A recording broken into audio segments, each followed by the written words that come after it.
করে।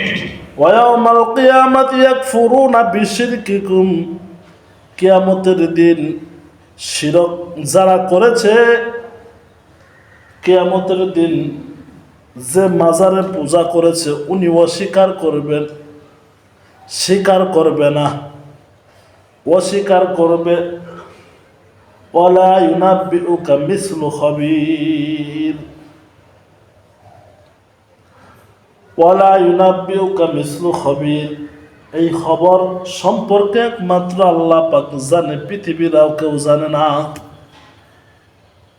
তাহলে আমরা বলি মাজারে যদি যাই, মাজারে যায় মান্নত করলে বাবা আমাকে একটা সন্তান দান করবে, মাজারে একটা মুরগি দিলে মনের আশা পূর্ণ হবে, মাজার অমুক জিনিস দিলে সন্তানের আমার মূল্য ছাড়বে, মাজারে যদি খালি একটু সিন্নি দেই আমার সন্তানের হায়াত বাড়বে।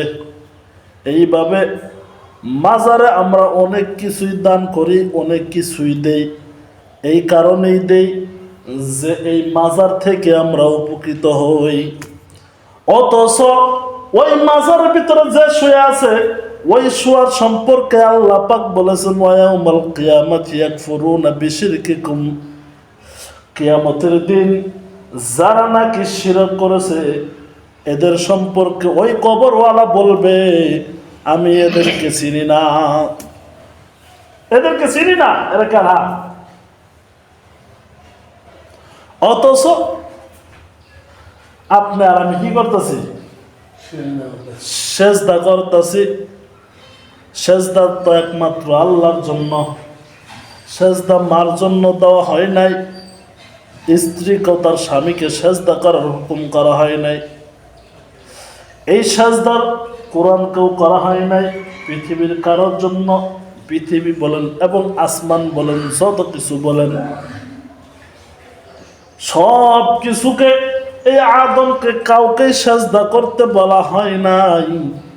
সেজদা করার জন্য একমাত্র আল্লাহকে সেজদা করতে হবে। সেজদা করার মালিক কে? আল্লাহ। আল্লাহ। এই কপালটা একমাত্র আল্লাহর জন্য নির্ধারণ করা, পৃথিবীর কারোর জন্য নয়।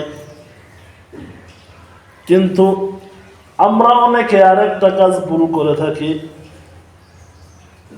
অনেক সময় আমরা অনেকের কি করি, চুম্বন করি।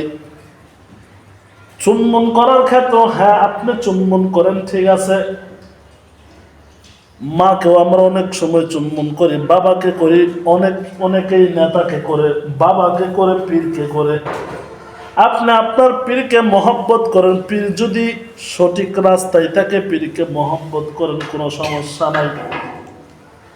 কোরআন হাদিসের বাহিরে যে পীর আছে এই পীর মানা হারাম। আর যেটা জায়েজ পন্থায় আছে আপনি পীর মানেন, কোনো সমস্যা নাই। আমরা অনেক সময় সেজদা করতে যায় মাথাকে নত করে ফেলি, এটা হারাম।